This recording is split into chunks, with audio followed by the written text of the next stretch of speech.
शक्ति की, भक्त और भक्ति की ये कथा महान।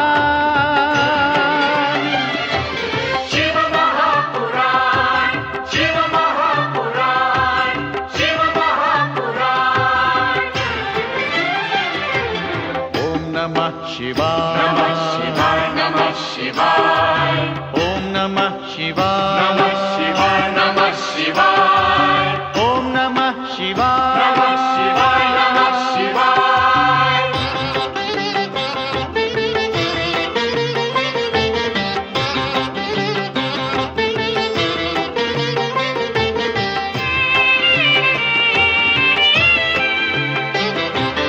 आशुतोष नीलकंठ शंभु अविनाशी, गंगाधर महादेव जो है कैलाशी। आशुतोष नीलकंठ शंभु अविनाशी, गंगाधर महादेव जो है कैलाशी। शिव का बस नाम ही, भक्ति और ध्यान ही कर दे कल्याण। शिव महापुराण, शिव महापुराण, शिव महापुराण। ओम नमः शिवाय, नमः शिवाय, नमः शिवाय। ओम नमः शिवाय, नमः शिवाय, नमः शिवाय। ओम नमः शिवाय, नमः शिवाय, नमः शिवाय। शिव महापुराण, शिव महापुराण, शिव महापुराण, शिव महापुराण, शिव महापुराण।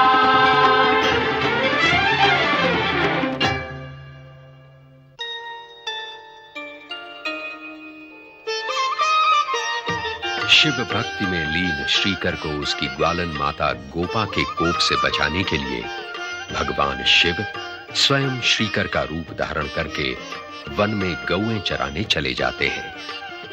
उधर श्रीकर की माता जब उसे ढूंढ निकालती है तो क्रोध में आपा खोकर वो श्रीकर को बुरी तरह पीटती है।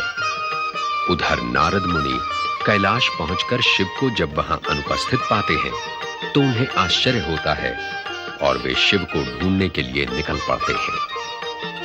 उधर गोपा जब घर पहुंचती है तो उसका पति उसे बताता है कि श्रीकर एक भले बालक की भांति गाय चराने वन में गया है। जब गोपा श्रीकर को गैया चराते और बांसुरी बजाते प्रत्यक्ष देखती है तो उसका मातृ प्रेम उमड़ पड़ता है। देवर्षि नारद भक्त के लिए भगवान की ये लीला देखकर परम प्रसन्न होते हैं। उधर शिव भक्त वेद प्रिय और उसके 4 पुत्रों को शिव आराधना करते देखकर दूषण के राक्षसों का कोप उन पर बरस पड़ता है। वे राक्षस शिव भक्त श्रीकर के पास भी पहुंचते हैं और शिवलिंग को तोड़ने के लिए उस पर प्रहार करते हैं, परंतु चमत्कारी शिवलिंग से भयानक ज्वाला प्रकट होती है और राक्षस भयभीत होकर भाग जाते हैं। अत्याचारी दूषण पकड़े गए ब्राह्मणों को कारागार में डालने का आदेश देता है और वेद प्रिय तथा श्रीकर को समाप्त करने के लिए स्वयं उज्जयिनी जाता है। उसके अत्याचार चरम सीमा पर पहुंच जाते हैं। तत्पश्चात शिव भक्तों की पुकार से द्रवित होकर भगवान शिव स्वयं वहां प्रकट होकर दूषण को अपनी नेत्र ज्वाला से भस्म कर देते हैं तथा उसकी राख से अपने शरीर को आवेष्टित करके चिता भस्मधारी महाकाल बन जाते हैं। शिव उसी समय अपने परम भक्तों वेद प्रिय तथा श्रीकर को अमर कीर्ति का वरदान देकर महाकालेश्वर ज्योतिर्लिंग के रूप में उज्जयिनी नगरी में सदा सदा के लिए विराजित हो जाते हैं। दैत्य कुल शिरोमणि बलि अपनी शिव भक्ति के कारण दूर दूर तक प्रसिद्ध था। जब दैत्यराज सभा में बलि की जय जयकार हो रही थी, राहु का शीश वहां आता है और बलि को स्वर्गलोक पर आक्रमण के लिए उत्तेजित करता है। बलि विवश होकर अपने राक्षसों को स्वर्गलोक पर अधिकार करने का आदेश देता है। इंद्र तथा उसके साथी देवता प्राण बचाने के लिए स्वर्ग से भाग निकलते हैं। जब देवगण अपने गुरु बृहस्पति के पास अपनी पराजय का समाचार लेकर पहुंचते हैं, तो बृहस्पति मार्गदर्शन के लिए परमपिता ब्रह्मदेव की शरण में जाने का परामर्श देते हैं। ब्रह्मदेव देवताओं की व्यथा कथा सुनकर कहते हैं कि एकमात्र भगवान शिव ही उन्हें इस संकट से मुक्त करा सकते हैं।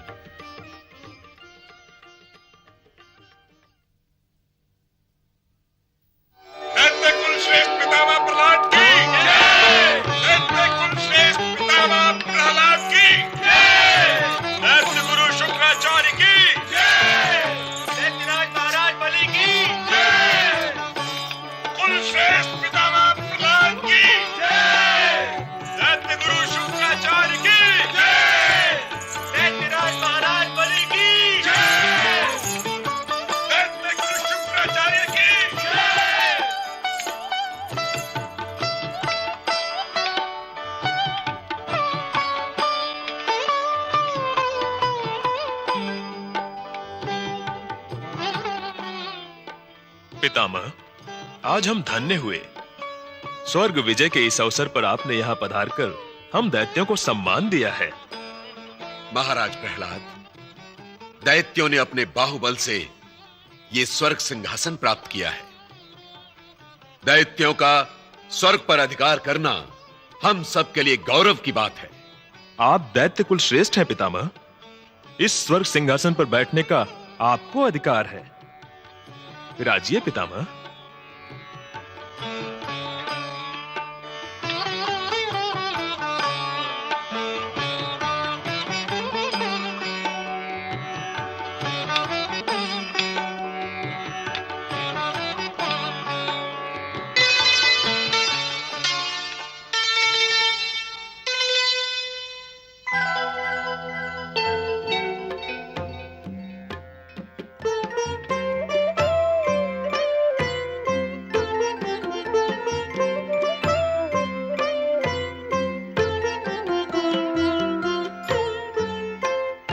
पौत्र बलि, जिसने अपना सर्वस्व त्याग कर संन्यास धारण कर लिया हो, उसे भला राज सिंहासन से क्या मोह? ये राज सिंहासन तुम्हारा है। तुमने इसे अपने बाहुबल से प्राप्त किया है। पितामह, स्वर्ग विजय हमें दैत्य गुरु शुक्राचार्य के आशीर्वाद से प्राप्त हुई है। दैत्य गुरु, इस कृपा के लिए हम सभी आपके कृतज्ञ हैं। अब आप दैत्यराज बलि के स्वर्ग आरोहण के उपलक्ष्य में राज तिलक करके इन्हें राज सिंहासन पर बिठाइए। नहीं, आप दैत्यों के पूर्वज हैं, सम्माननीय हैं, पूज्यनीय हैं। यह शुभ कार्य आपके हाथों ही संपन्न होगा। दैत्य पितामह,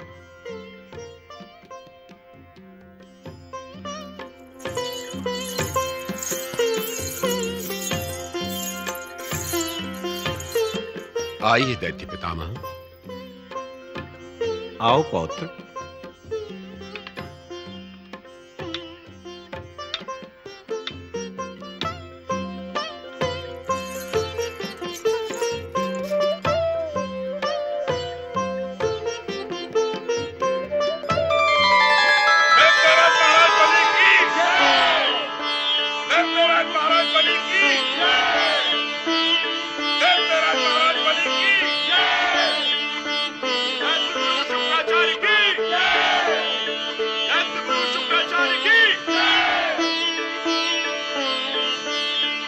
कीर्तिमान भव। पितामह प्रहलाद की जय। पितामह प्रहलाद की जय।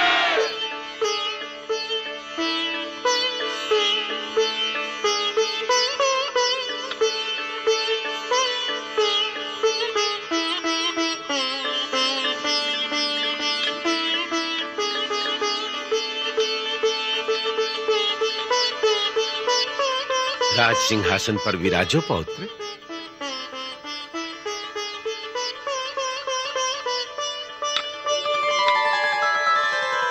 विराजिए पितामह।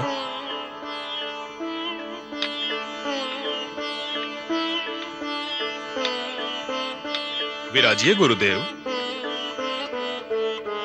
स्वर्गाधिपति महाराज बलि की महाराज बलि की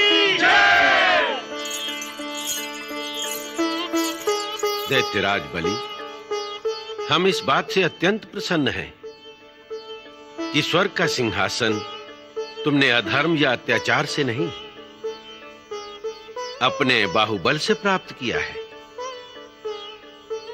इस शुभ अवसर पर हम तुम्हें एक परामर्श देना चाहते हैं। आदेश दीजिए दैत्य पितामह। दैत्यराज बले आपके पौत्र पहले हैं, राजा बाद में। इन पर आपका सर्वदा अधिकार है। आज्ञा कीजिए पितामह। आपकी हर आज्ञा हमें शिरोधार्य है। पौत्र बलि, दैत्यों के माथे पर जो दुष्टता तथा अत्याचार का कलंक लगा है, वो अत्यंत निंदनीय तथा घृणित है। उसे तुम्हें मिटाना होगा। हम आपका तात्पर्य समझ नहीं सके दैत्य पितामह। हम यही चाहते हैं कि दैत्य अधर्म अत्याचार का मार्ग त्याग दें। जो अधर्म अत्याचार करते हैं, उसका कुपरिणाम उन्हें भुगतना पड़ता है। हम आपके विचार से सहमत हैं पितामह।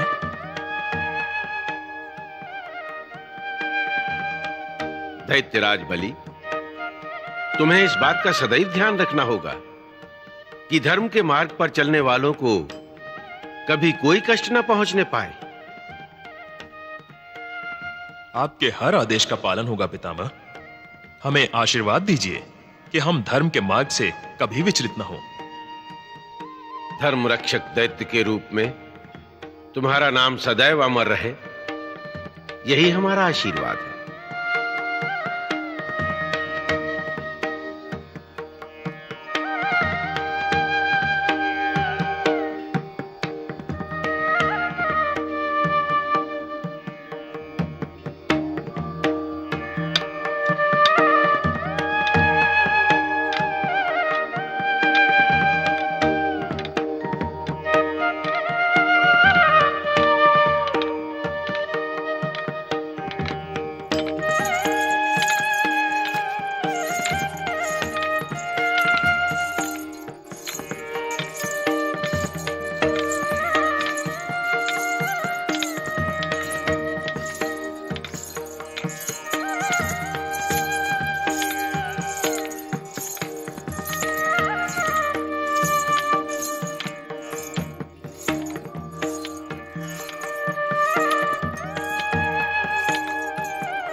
स्वर्गाधिपति दैत्यराज सावधान।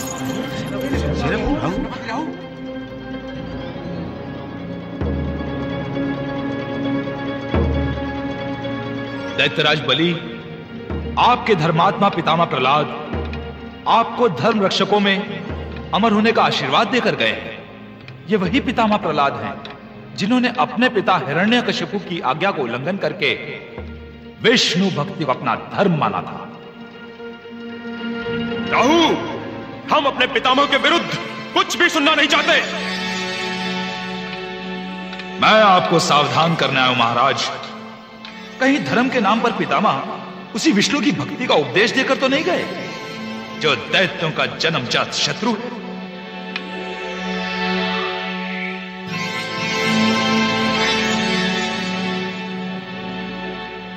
राहु की बात पर ध्यान देना आवश्यक है दैत्यराज।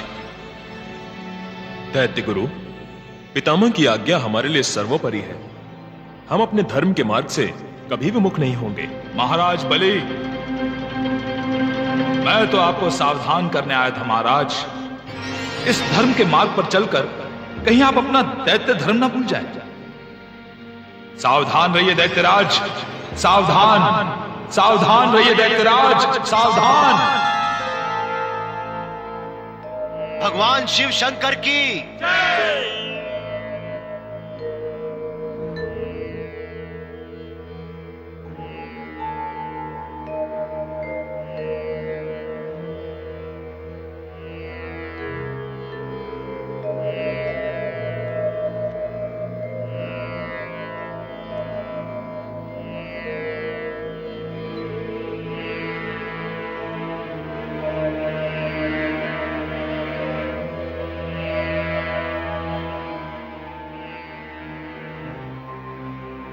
विश्वेश्वर, ब्रह्मदेव की आज्ञा से हम आपकी शरण में आए हैं।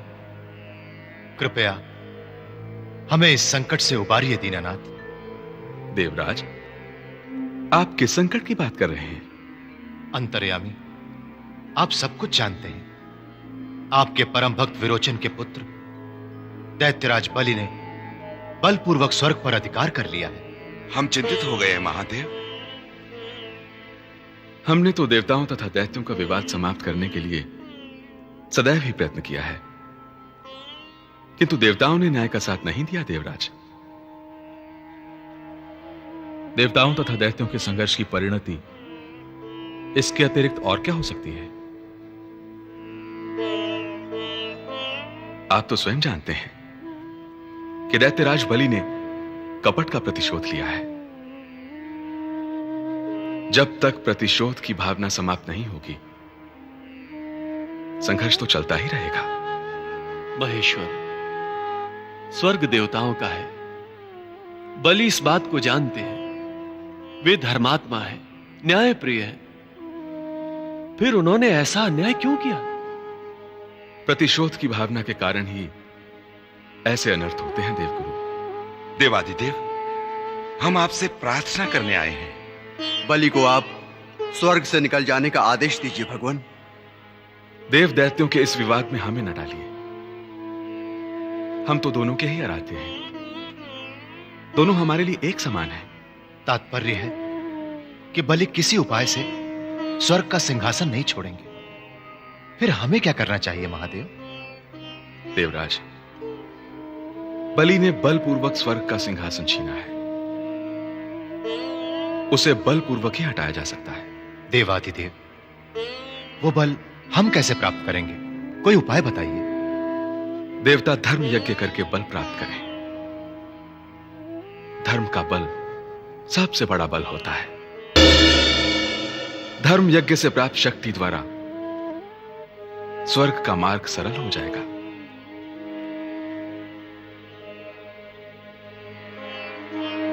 यदि स्वर्ग प्राप्त के लिए एकमात्र यही उपाय है, तो आपके द्वारा सुझाया गया धर्म यज्ञ हम अवश्य करेंगे महादेव। जय शिव शंकर, हर हर महादेव। जय शिव शंकर, हर हर महादेव। असुर राज महाराज बलि की असुर वीरों, इस सिंहासन के स्वामी दैत्यराज महाराज बलि आप सबके पराक्रम से स्वर्ग के सिंहासन पर विराजमान है। स्वर्ग से लेकर दैत्यलोक तक असुर राज की जय जयकार हो रही है। कुटिल देवता अपना मुख छिपाने के लिए यहाँ वहां स्थान ढूंढ रहे हैं। ये आपका भ्रम है। ऐसा मिथ्या अनुमान न कीजिए सेना नायक। स्वर्ग का वैभव छिन जाने के पश्चात देवता शांत नहीं बैठेंगे। राहु, पराजित देवताओं में इतना साहस नहीं है कि वे महाराज बलि के पराक्रम को भूल जाएं। दुख तो इसी बात का है कि महाराज बलि स्वयं अपना पराक्रम भूल गए हैं। राहु, जानते हो तुम क्या कह रहे हो? जानता हूं, इसलिए तो कह रहा हूं कि महाराज बलि के आचार विचार में भी परिवर्तन आ गया। राहु, तुम न्यायशील महाराज पर दोषारोपण कर रहे हो। दोषारोपण करने का ना मुझ में साहस है और ना ही मेरी इच्छा, किंतु सत्य कहने के लिए विवश हूं। आज दैत्यराज बलि अपना दैत्य धर्म भूल गए। राहु, तुम्हारा दुर्भाग्य तुम्हारे मुख से बोल रहा है। मैं तो पहले से ही अपने दुर्भाग्य का फल भोग रहा हूं। आज दैत्यों का दुर्भाग्य मेरे मुख से बोल रहा है। यह कैसी विडंबना है? महाराज बलि के मन पर उनके परम पितामह प्रहलाद के उपदेशों का ऐसा प्रभाव पड़ा है कि वे भगवान भोले शंकर के समान विष्णु को भी दैत्यों का शुभेक्षु समझने लगे। तुम्हारे पास इसका कोई प्रमाण है? सत्य को प्रमाण की आवश्यकता नहीं होती। जिस कपटी विष्णु ने मेरे एक घुट अमृत पी लेने के कारण धड़ से मेरा मस्तक अलग कर दिया, जिस विष्णु ने वाराह का रूप धारण करके हमारे पूर्वज हिरण्याक्ष का वध कर डाला, जिस विष्णु ने नरसिंह का रूप धारण करके हमारे पूर्वज हिरण्यकश्यप का वध कर डाला, क्या उस कपटी विष्णु को आप दैत्यों का शुभेक्षु मानेंगे? नहीं, वो कपटी है। विष्णु को हम अपना शत्रु मानते हैं। तो सावधान दैत्यवीरों, आप दैत्यवीरों को अपने सम्मान और अस्तित्व की रक्षा के लिए युद्ध करना होगा। देवता हमसे युद्ध करेंगे? क्या उनमें इतनी शक्ति और साहस है? देवता शक्ति प्राप्त करने का प्रयत्न कर रहे हैं। अपने गुरु बृहस्पति के आग्रह पर ब्रह्मा की प्रेरणा से महायज्ञ कर रहे हैं। यज्ञ से शक्ति प्राप्त होते ही देवता पुनः स्वर्ग पर अपना अधिकार कर लेंगे। हम उनकी मनोकामना कभी पूर्ण नहीं होने देंगे। तो उसके लिए केवल एक ही उपाय है। देवताओं का यज्ञ पूर्ण हो, उसके पहले उसे ध्वस्त कर दो। ऐसा ही होगा। असुर राज महाराज बलि की जय। दैत्यराज! दैत्यराज! दैत्यराज बलि! अनर्थ हो गया दैत्यराज बलि! अनर्थ? कैसा अनर्थ? दैत्यराज दुष्ट देवताओं का शक्ति एक सफल हो चुका है और उन्हें फिर से शक्ति प्राप्त हो चुकी है। वो असुरों को मार मार कर उनसे प्रतिशोध ले रहे हैं। देवराज इंद्र शक्ति प्राप्त करके इसी ओर बढ़ा रहा है महाराज। सावधान दैत्यवीरों, सावधान! अब हम तुम्हें सावधान होने का अवसर नहीं देंगे बलि। हमारे शक्तिशाली वज्र प्रहार से अब तो बच नहीं पाएगा। दैत्यवीरों!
अब एक भी दैत्य देवताओं के हाथों से बच नहीं पाएगा। चलो भागो भागो, हमारे दैत्यराज बलि मारे गए। दैत्यराज बलि मारे गए।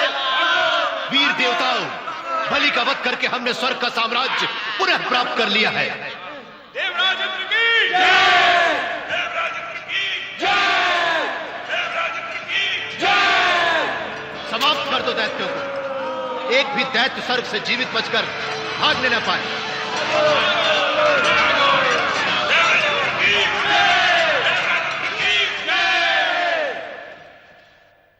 हर हर महादेव, जय शिव शंकर।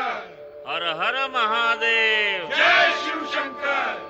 हर हर महादेव, जय शिव शंकर। पधारिए ब्रह्मदेव, पधारिए विष्णुदेव, देवगुरु पधारिए।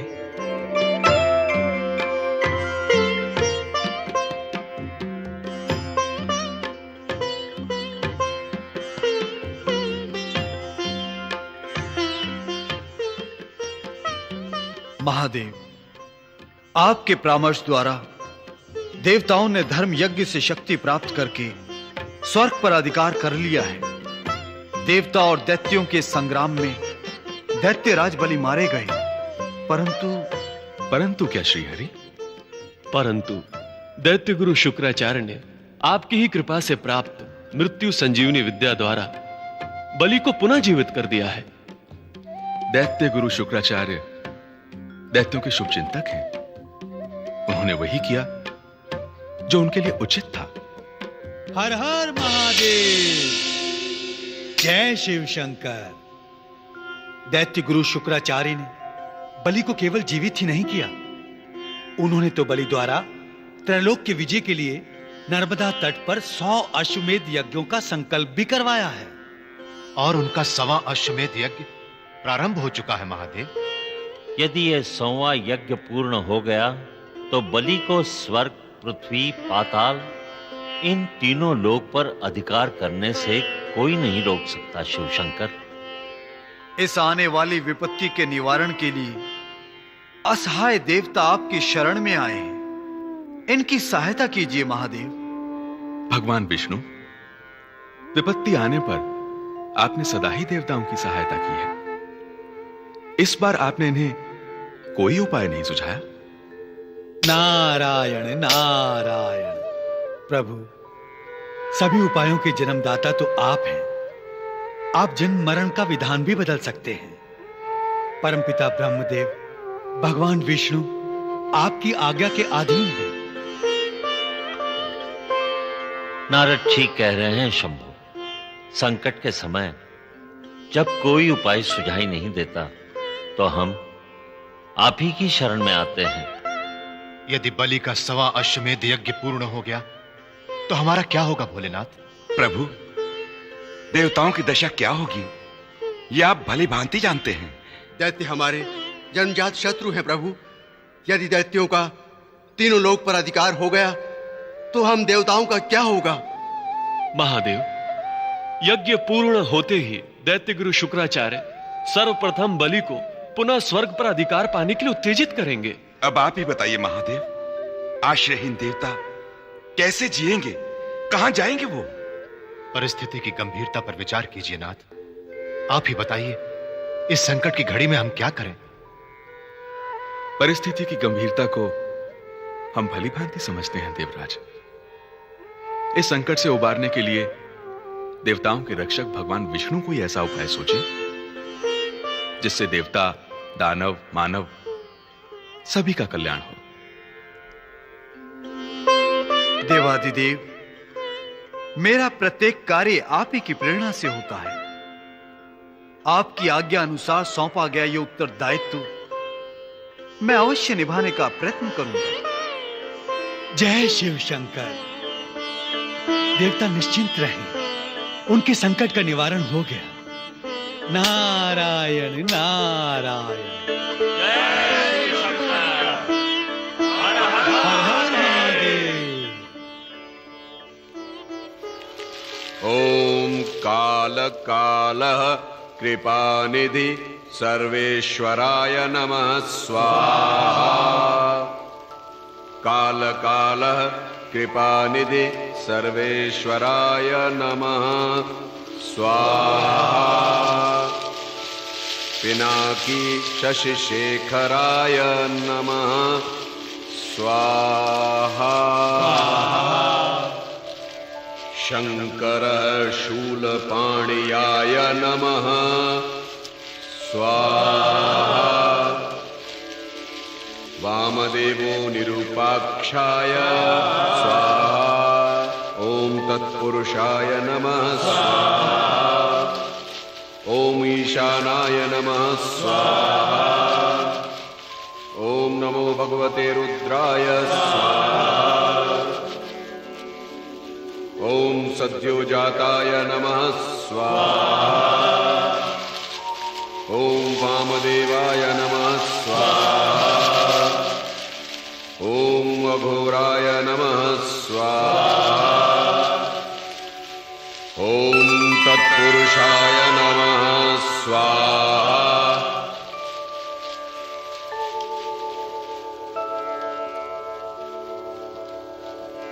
राजन, आपके द्वारा संकल्प की हुई सारी आहुतियां संपन्न हुई।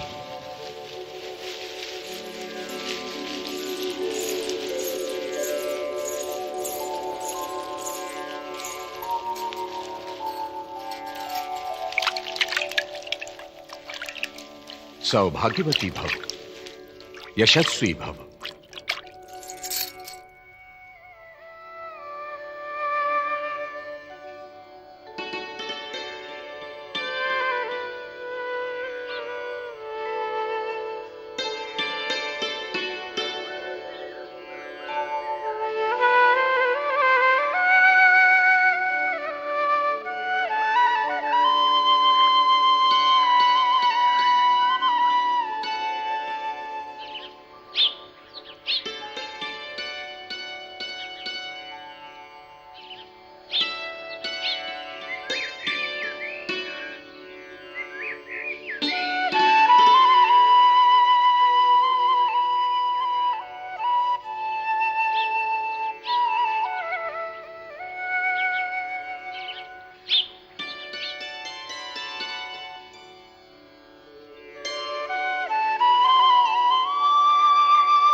बेटा इंद्र। प्रणाम माते।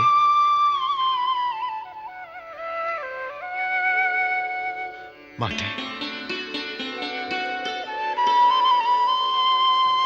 ऐसी कौन सी घटना हुई जो तुम्हें स्वर्ग छोड़कर पृथ्वी लोक पर आना पड़ा पुत्र? माता, दैत्यराज बलि तथा दैत्य गुरु शुक्राचार्य द्वारा संपादित उनका अश्वमेध यज्ञ पूर्ण होने जा रहा है। दैत्य सैनिक स्वर्ग के आसपास मंडराने लगे हैं। बड़ा ही अशुभ समाचार दिया तुमने पुत्र। हाँ माता, लगता है देवताओं को फिर स्वर्ग से वंचित होना पड़ेगा। हम निराश्रित होकर कहां जाएंगे?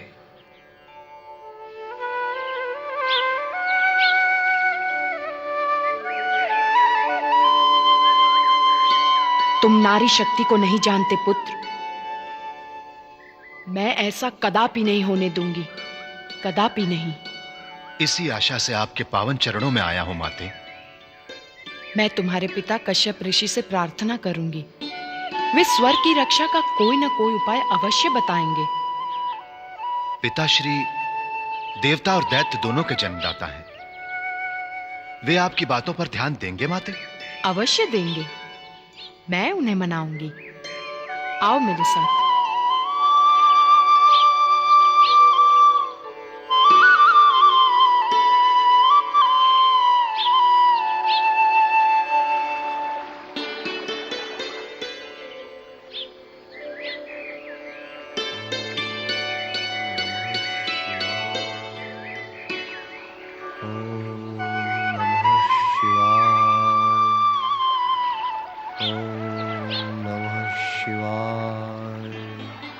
स्वामी,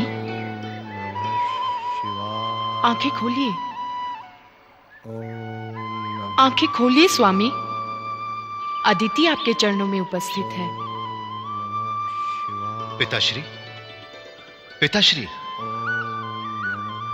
पिताश्री।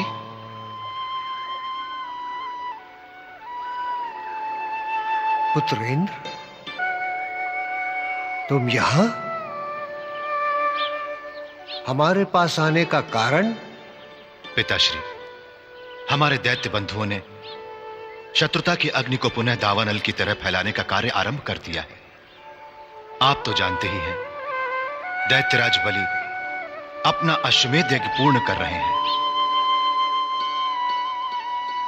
स्वामी, 100वां यज्ञ पूर्ण होते ही दैत्य शक्ति प्राप्त करके सर्वदा के लिए स्वर्ग पर अधिकार प्राप्त कर लेंगे। मेरे देवता पुत्र निराश्रित हो जाएंगे। ऐसा कदापि न होगा पुत्र। पुत्र, तुम निश्चिंत रहो। आती हुई विपत्ति देखकर कोई कैसे निश्चिंत रह सकता है स्वामी? पिताश्री, 100 अश्वमेध यज्ञ पूर्ण होते ही बलि स्वर्ग के सिंहासन पर बैठ जाएंगे। फिर उन्हें कोई भी शक्ति नहीं हटा सकती। दैत्य गुरु शुक्राचार्य इसी उद्देश्य से अश्वमेध यज्ञ पूर्ण कर रहे हैं। बड़ी विचित्र परिस्थिति है। दैत्य गुरु शुक्राचार्य दैत्यों के माध्यम से और देव गुरु बृहस्पति देवताओं के माध्यम से एक दूसरे को नीचा दिखा रहे हैं। और मेरी दोनों पत्नियां दीति और अदिति अपने अपने पुत्रों के माध्यम से एक दूसरे को नीचा दिखा रही हैं। और मैं दोनों का पिता हूं। दैत्य और देवता दोनों ही मेरे पुत्र हैं। समझ में नहीं आता कि मैं किसका पक्ष लूं। आप न्याय का पक्ष लीजिए स्वामी। अदिति, मेरे लिए जानना भी कठिन है कि कौन न्याय पर है और कौन अन्याय पर। इस समस्या का समाधान करने के लिए हमें परमपिता ब्रह्मा की शरण में जाना होगा। पिताश्री, आपके परम पूज्य पिता ब्रह्मदेव एवं भगवान विष्णु हम देवताओं के साथ कैलाशपति शिव की शरण में गए थे। भगवान शिव ने भगवान विष्णु से हमारी सहायता का अनुरोध भी किया था, परंतु भगवान विष्णु ने अभी तक कुछ नहीं किया।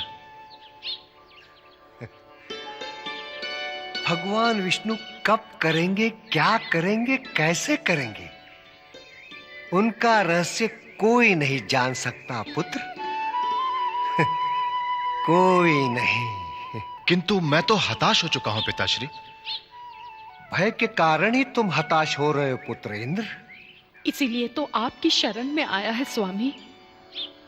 देवताओं की रक्षा के लिए कुछ कीजिए, कुछ कीजिए स्वामी। मुझे तो कोई उपाय नहीं सुझाई दे रहा है देवी, परंतु मुझे विश्वास है जगत के रचयिता परमपिता अवश्य कोई ऐसा मार्ग सुझाएंगे जिससे देवता और दैत्य दोनों का अहित न हो और दोनों ही शांतिपूर्वक रहें। स्वामी, दैत्य भी हमारे ही पुत्र हैं। वे भले ही तीनों लोक के स्वामी बन जाएं, परंतु मेरे पुत्र देवताओं को स्वर्ग में सुख शांति से रहने दें। भला कौन ऐसा आश्वासन दे सकता है? क्या दीति और तुम ऐसा आश्वासन दे सकती हो? क्या तुम अपने अपने पुत्रों को अपने वश में रख सकती हो? नहीं, वे तरुण हैं, समर्थ हैं, अपनी मनमानी करते रहेंगे। बताइए नाथ, भला मेरे पुत्रों के प्राणों की रक्षा कैसे होगी? चिंता न करो देवी, हम परमपिता ब्रह्मदेव की शरण में चलते हैं। वे कोई न कोई मार्ग हमें अवश्य बताएंगे। चलिए स्वामी, चलिए। अपने पुत्रों को संकट से उबारने के लिए मैं उनके चरणों में प्रार्थना करूंगी। आओ चलो।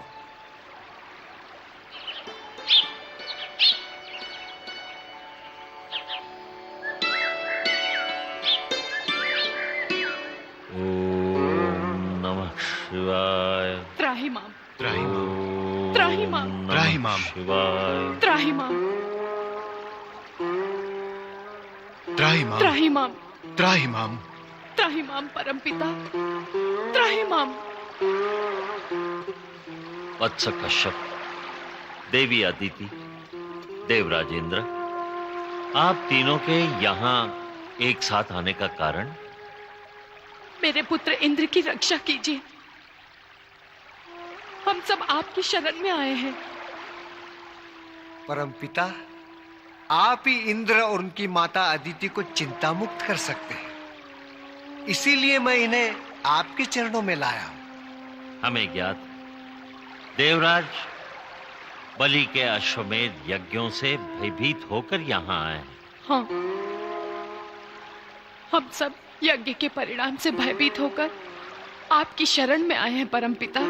परमपिता, आप तो सब कुछ प्रत्यक्ष देख रहे हैं। कैलाश पर भोलेनाथ ने आपको आश्वासन दिया था। ऐसा लगता है देवराज कि भोलेनाथ के दिए आश्वासन से आप संतुष्ट नहीं हुए। कैसे संतोष रखूं परमपिता? अश्वमेध यज्ञों के प्रभाव से स्वर्ग पर दैत्यों की काली छाया अभी से मंडराने लगी है, और उधर भगवान विष्णु मौन है। भगवान विष्णु तुम्हारी भांति उद्विग्न होकर कोई कार्य नहीं करते इंद्रदेव।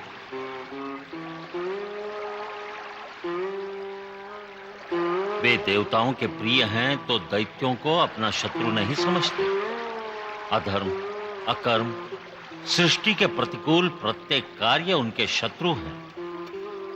वे समय पर ही उचित कार्य करते हैं। परमपिता, मेरे पुत्र का धैर्य टूट रहा है। धैर्य टूटने पर सफलता पास आकर लौट जाती है देवी। क्षमा करे परमपिता, हम भगवान विष्णु पर कोई दोषारोपण नहीं कर रहे हैं, परंतु इतना अवश्य कहेंगे कि यदि भगवान विष्णु चाहें तो वे अपने परम भक्त प्रहलाद द्वारा बलि पर प्रभाव डालकर ये अश्वमेघ यज्ञ रुकवा सकते हैं। यज्ञ रोकने का प्रयास महापाप होता है देवी अदिति। भक्त प्रहलाद ऐसा कदापि नहीं करेंगे।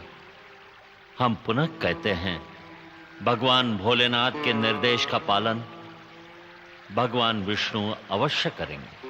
कब, कैसे? बलि का 1वां अश्वमेध यज्ञ पूर्ण हो जाने के पश्चात?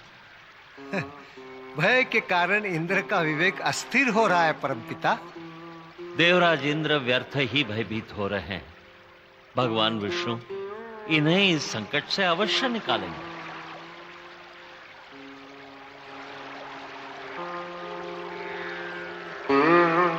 भगवान विष्णु की कृपा प्राप्त करने का कोई उपाय बताइए परमपिता। अपने पुत्र के हित के लिए मैं उनकी शरण में जाऊंगी, उनसे प्रार्थना करूंगी।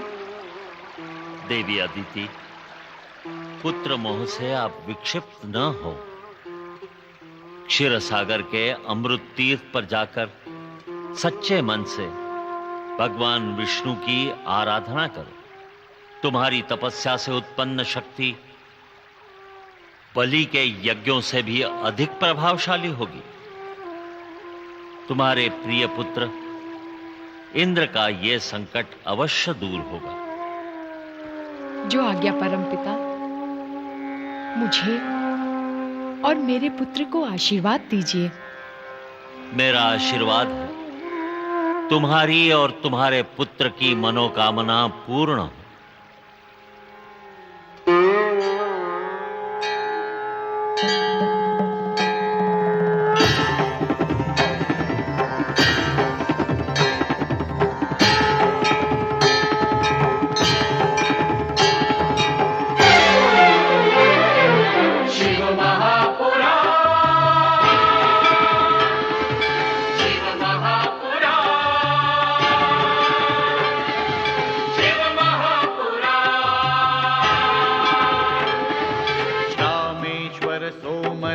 जय भीमा शंकर, महाकाल वैद्यनाथ जय केदारेश्वर। रामेश्वर सोमनाथ जय भीमा शंकर, महाकाल वैद्यनाथ जय केदारेश्वर। नाथों के नाथ की, भोले विश्वनाथ की महिमा का